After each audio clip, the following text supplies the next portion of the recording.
तो अगर अष्टांग हृदय के इस सूत्र को आप माने और समझें, अष्टांग हृदय कहता है कि जिस भोजन को सूर्य का प्रकाश ने स्पर्श नहीं किया हो और पवन ना मिला हो उसको कभी मत खाइए, वो जहर है। दूसरी हमसे क्या गलती हो रही है, हमने अपने घर का नाश्ता ऐसा बनाया जो यूरोप और अमेरिका में मजबूरी में खाया जाता है। मैंने कहा ना, पाव रोटी, डबल रोटी, बिस्किट, अब हमने घर में शौक से लाना शुरू किया।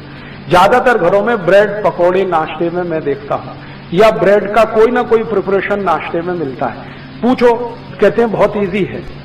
इजी तो इडली भी है, सांभर भी है, उत्तपम भी है, रसम भी है, डोसा भी है, और हलवा से ज्यादा इजी कोई चीज नहीं। सबसे सुरक्षित, सबसे पौष्टिक हलवा के बारे में आप जानते हैं? मेरे पास कोई ऐसा पेशेंट आ जाए जो ऑपरेशन करा के आया हो अभी घंटे भर पहले, मैं उसको कह सकता हूं कि घी का हलवा खा लो, इतना सुरक्षित है।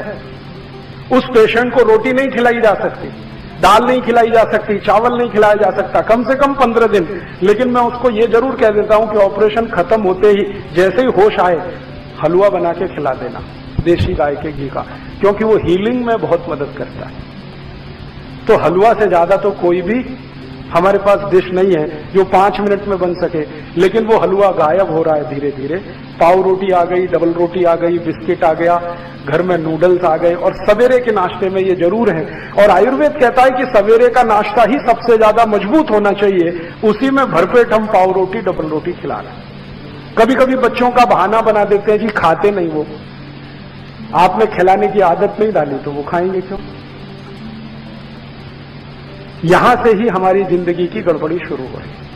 और ये सड़े मैदे की पाव रोटी, डबल रोटी आप जितनी खाएंगे कब्जियत उतनी ही बढ़ेगी। कब्जियत बढ़ेगी तो शरीर की बीमारियां बढ़ने वाली हैं। 103 बीमारियां होती हैं, ये ध्यान रखिए।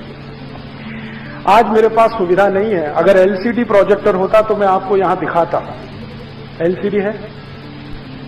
एलसीडी प्रोजेक्टर हो तो मैं आपको दिखाता कि जब आप ये खाते हैं ना, मैंने इसमें बहुत सुंदर स्लाइड्स बनाई हुई कि जैसे ही पाव रोटी खाते हैं तो अंदर क्या होता है पेट में जाने, डबल रोटी खाने के बाद क्या होता है, बिस्किट खाने के बाद क्या होता है, चाउमीन और नूडल्स खाने के बाद पेट में क्या होता है, कैसे कैसे वो कहां कहां चिपकता है, कितने एरिया को वो कवर करता है, और फिर कैसे आपको कॉन्स्टिपेशन बनाता है।